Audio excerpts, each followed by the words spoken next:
जय श्री कृष्ण। द्वितीय स्कंध चतुर्थ अध्याय।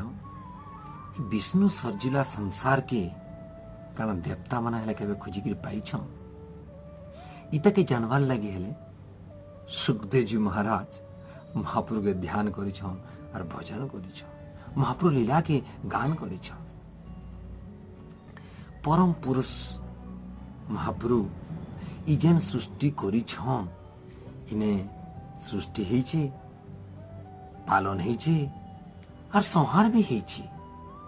तो ये सृष्टि पालन और संहार इ तीन ना एत मिसी जाइए प्रभु ब्रह्मा विष्णु और महेश्वर रूप रे सत रज और तम ये तीन टाके मिसेकरी से सृष्टि कर लीला और तांकर खेला सबू है, सबू से ईश्वर कृपा है।